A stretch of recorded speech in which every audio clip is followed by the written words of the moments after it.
پچھلی دفعہ ہم نے قرآن حکیم کی آیات کا وہ پورشن ڈسکس کیا تھا جس میں اللہ تعالیٰ نے فرشتوں کو حکم دیا کہ آدم علیہ السلام کو سجدہ کیا جائے. سب کے سب سجدے میں گر پڑے سوائے ایک جن کے جس کا نام تفسیر تبری میں ہمیں عزازیل ملتا ہے.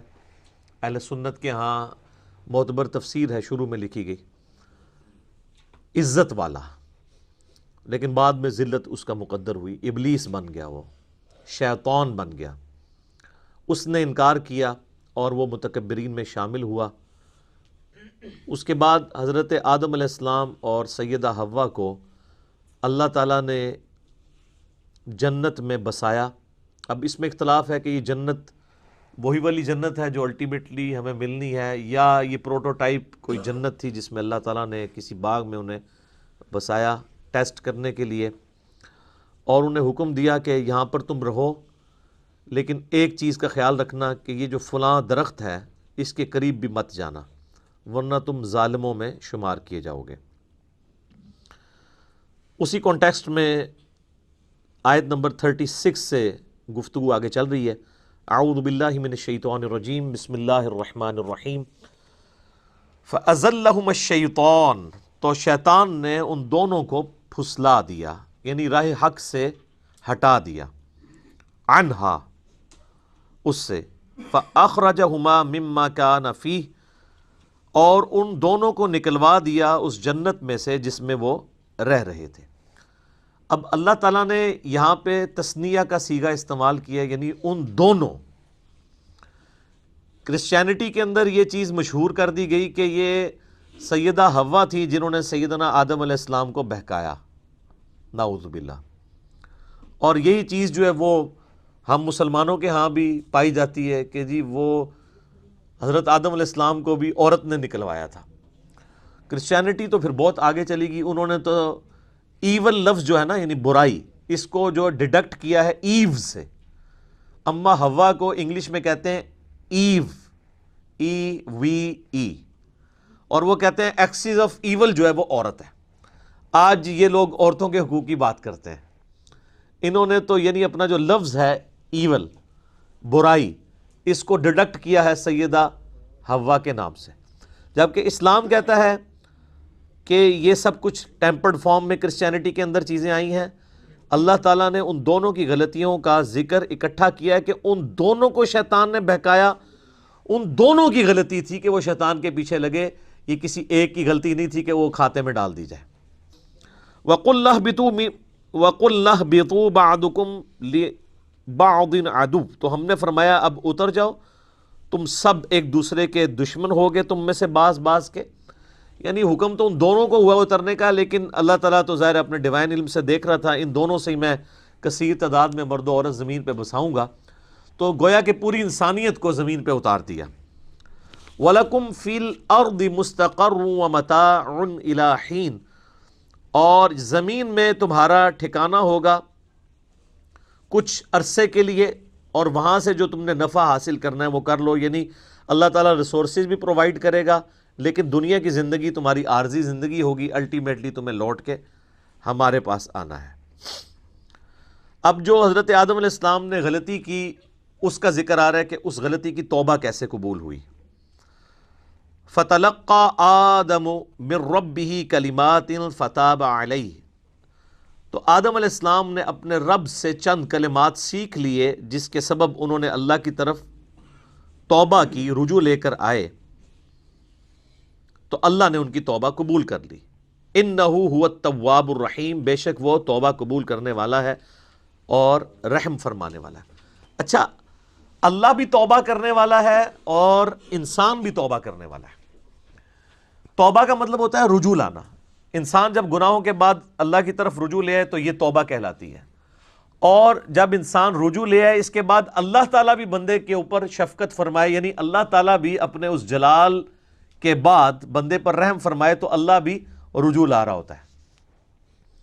بخاری اور مسلم دونوں میں حدیث موجود ہے. نبی علیہ السلام نے فرمایا کہ جو بھی گنہگار بندہ سچے دل کے ساتھ اللہ کی طرف توبہ کرتا ہے تو اللہ تعالیٰ کو اس کے توبہ کرنے پہ اتنی خوشی ہوتی ہے جس کو آپ علیہ السلام نے ایک مثال سے بیان فرمایا.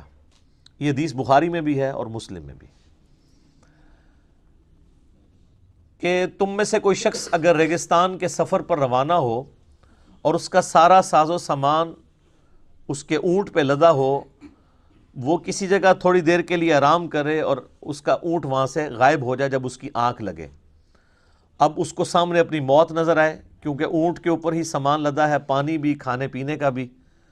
اونٹ نہیں ملتا تو آپ کو پتہ ہے کئی ہفتوں کا سفر ریگستان میں بغیر پانی کے تو نہیں کیا جا سکتا.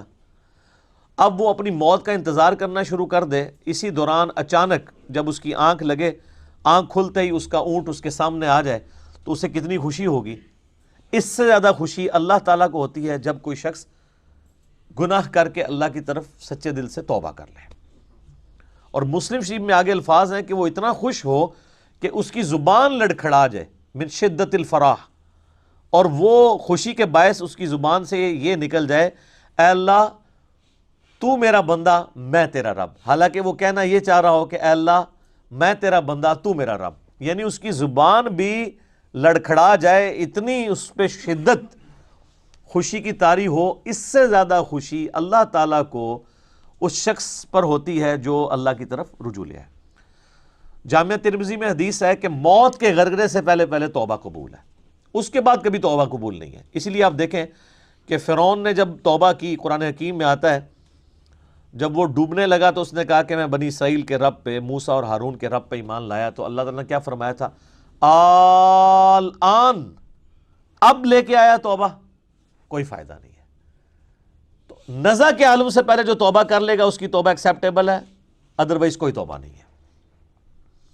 تو اللہ تعالیٰ تو مائل بکرم ہے. بخاری اور مسلم دونوں میں حدیث ہے کہ اللہ تعالیٰ نے مخلوقات کی پیدائش سے پہلے اپنے پاس عرش پہ یہ عبارت لکھ لی تھی کہ میری رحمت میرے غضب پہ بھاری رہے گی. اور یہ انسان کے پاس بہت بڑا ایسٹ ہے کہ اللہ کی رحمت اس کے غضب پر بھاری ہے. ادروائز یہ ایکول بھی ہوتی اور صفت عدل اللہ کی غالب ہوتی تو مارے گئے تھے.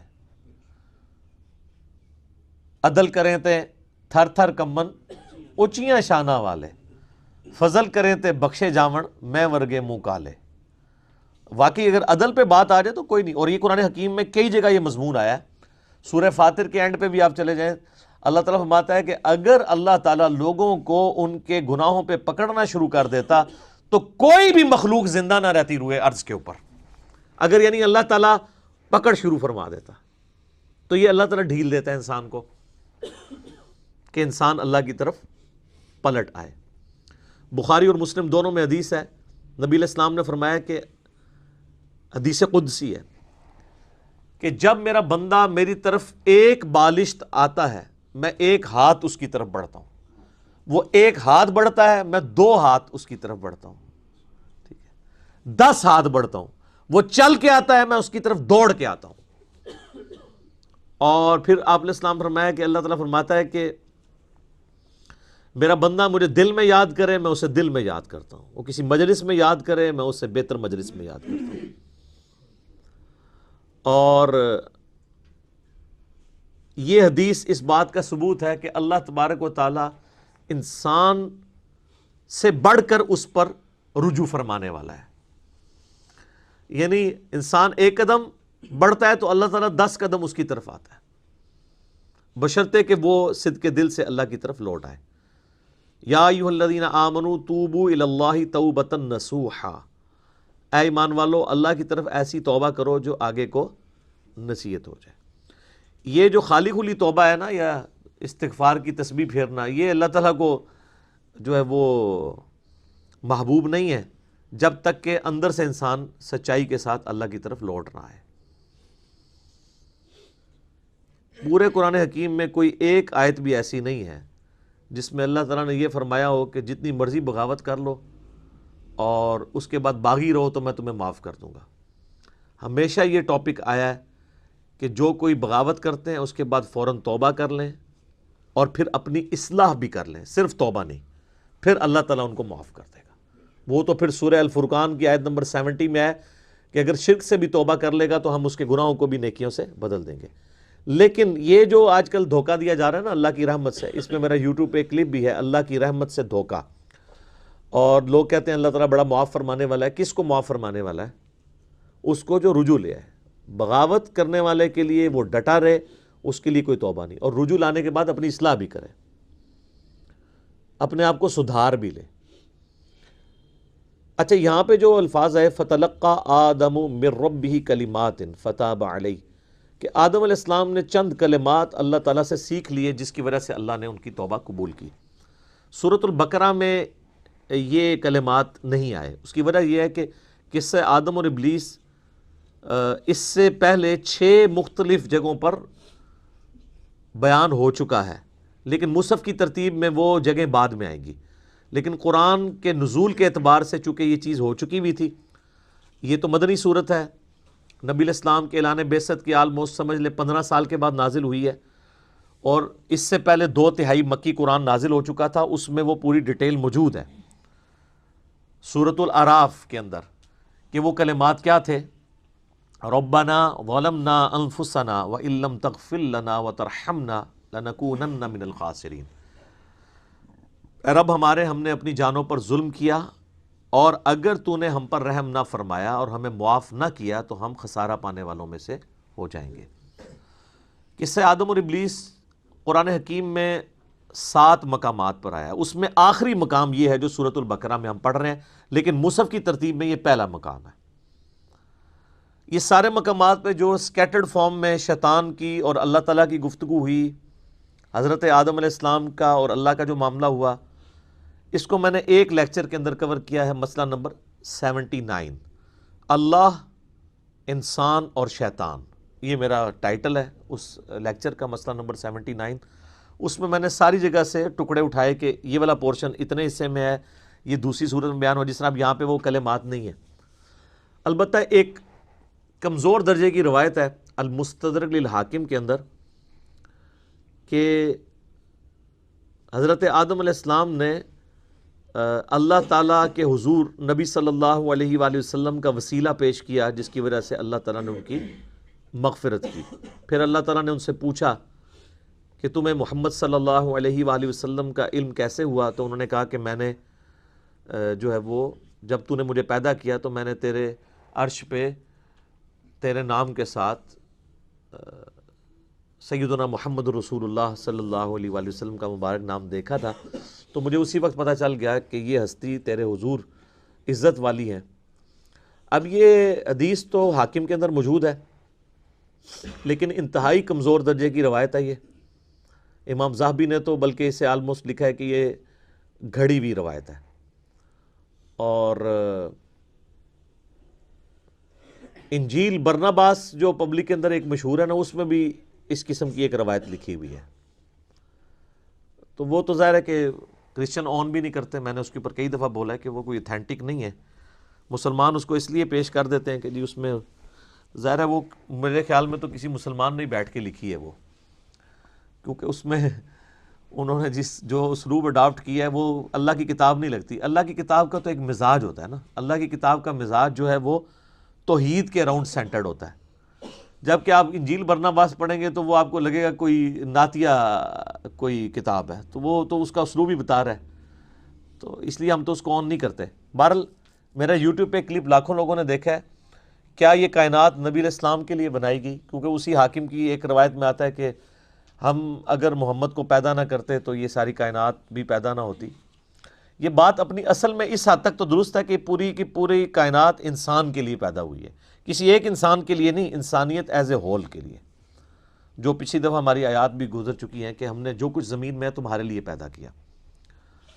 باقی اس کو اس طریقے سے بیان کرنا قرآن حکیم میں یہ بیٹھتا بھی نہیں. اس کی وجہ یہ ہے کہ قرآن حکیم میں 7 دفعہ یہ واقعہ بیان ہوا ہے. جو چیز پوری انسانیت کی ہدایت کا سبب بننے والی تھی کہ ہمارا اوریجن آدم علیہ السلام ہے، 7 دفعہ ایک واقعہ قرآن میں مختلف انداز سے آیا ہے. کسی ایک جگہ تو آ جاتا کہ نبی علیہ السلام کا وسیلہ پیش کیا گیا تھا. یہاں پہ بھی کلمات ہیں، وہ کہتے ہیں نہیں کلمات سے مراد وہ ہیں. بھئی وہ کلمات بھی قرآن کے اندر آ گئے ہیں سورۃ الاعراف میں، اور قرآن کی سب سے بیسٹ تفسیر وہی ہوتی ہے جو قرآن کے اندر موجود ہو. تو جب قرآن خود بتا رہا ہے کہ کن کلمات کے ساتھ توبہ کی تھی، ربنا ظلمنا انفسنا وان لم تغفر لنا وَتَرْحَمْنَا لَنَكُونَنَّ مِنَ الْخَاسِرِينَ. وہ کہتا ہے نہیں یہ بھی پڑھا تھا نال ہے بھی پڑھا سی اوئی وَقِنَا عَذَابَ الْقَبْرِ وَقِنَا عَذَابَ الْحَشْرِ. کتنے لکھے ہے؟ وہ کہتے نہیں قرآن میں تو لکھا ہوا ہے ربنا آتینا فی الدنیا حسنہ وفی الآخرۃ حسنۃ وقنا عذاب النار. اور وقنا عذاب القبر وقنا عذاب الحشر تو لوگ خود نہیں لگایا ہوا نا لوگوں نے. تو اس کو پھر انہوں نے ایک مسئلہ بنا لیا ایک ضد کا. پھر کہتے ہیں کہ جی یہ آپ گستاخی کرتے ہیں جب آپ اس طرح کی روایتوں کو نہیں مانتے. روایتیں نبی علیہ السلام سے ثابت ہوں گی تو مانی جائیں گی نا, ان کی سند صحیح ہوگی تو مانی جائیں گی نا. گستاخی والی کون سی بات ہے؟ یہ تو اسی طریقے سے ہے کہ اگر ہم عیسائیوں سے یہ کہیں کہ حضرت عیسیٰ علیہ السلام اللہ کے بیٹے نہیں ہیں اور سورۃ المائدہ کی وہ آیت پڑھ دیں, آیت نمبر 75 نمبر آیت, کہ عیسیٰ اور ان کی ماں تو کھانے کے محتاج تھے, ایسے لوگ تمہارے مشکل کشا کیسے ہو سکتے ہیں جو روٹی کھانے کے محتاج ہوں, تو وہ عیسائی تو یہ سمجھے گا حضرت عیسیٰ کی توہین ہو گئی ہے. اس سے بھی بڑھ کے سورۃ المائدہ کی آیت نمبر 17 ہے کہ اگر اللہ اس چیز کا ارادہ کرے کہ عیسیٰ کو, اس کی ماں کو, اور جتنے لوگ ہیں زمین میں ان کو موت دے دے تو اللہ کا کوئی کیا بگاڑ لے گا؟ تو وہ کہیں گے او بڑی توہین کر دی آپ نے. بھئی توہین تو تب ہوتی ہے نا جب کسی انسان کے ساتھ کمپیئر کروایا جا رہا ہو. جب اللہ تعالیٰ توحید بیان کرے گا تو آپ کے ذوم میں آٹومیٹیکلی توہین آ جائے گی. اس میں انبیاء کی توہین نہیں ہے بلکہ انبیاء ہی نے ہمیں یہ تعلیم دی ہے. ورنہ میں علم الکلام میں پھکی کے طور پہ ایک جواب دیتا ہوں کہ جامعہ ترمذی میں, سنن ابی داؤد میں, سنن ابن ماجہ میں حدیث ہے, نبی علیہ السلام کو ایک صحابی نے سجدہ کیا. آپ علیہ السلام فرمایا سر اٹھا یہ کیا کر رہا ہے؟ کہا یا رسول اللہ میں وہ کوفے کے پاس ہیرا نامی ایک شہر ہے وہاں گیا تھا, میں نے دیکھا لوگ اپنے سردار کو سجدہ کرتے ہیں, تو آپ تو اللہ کے رسول ہیں, آپ زیادہ حقدار ہیں کہ ہم آپ کو سجدہ کریں. آپ تو ہمارے مذہبی پیشوا بھی ہیں, ہمارے پولیٹیکل لیڈر بھی ہیں, ہمارے ہر لحاظ سے ہمارا سب کچھ آپ ہی ہیں. تو آپ علیہ السلام نے فرمایا کہ مجھے بتاؤ جب میں فوت ہو جاؤں گا اور تم میری قبر سے گزرو گے کیا میری قبر پہ بھی سجدہ کرو گے؟ انہوں نے کہا نہیں یا رسول اللہ. تو فرمایا پھر مجھے کیوں سجدہ کر رہے ہو؟ اگر میں سجدہ جائز سمجھتا تو بیویوں سے کہتا کہ اپنے خاوندوں کو سجدہ کریں اس حق کے سبب جو اللہ نے ان کو دیا ہے. اب مجھے بتائیں کیا نبی علیہ السلام نے اپنی توہین خود کر دی؟ وہ صحابی تو حضور کی عزت میں حضور کو سجدہ کر رہا تھا نا, حضور سے محبت کا اظہار کر رہا تھا نا. تو یہ جو کہتے ہیں عشق دے چلے نمبر لے گئے تے چلا تے صحابی بھی ہو جائے تے حضور علیہ السلام قبول نہیں کرتے, آ گیا چلے سر چوک یعنی بریکٹ میں. یہ کیا کر رہا ہے؟ عشق دے چلے نہیں ہم نمبر لے گئے, علم والے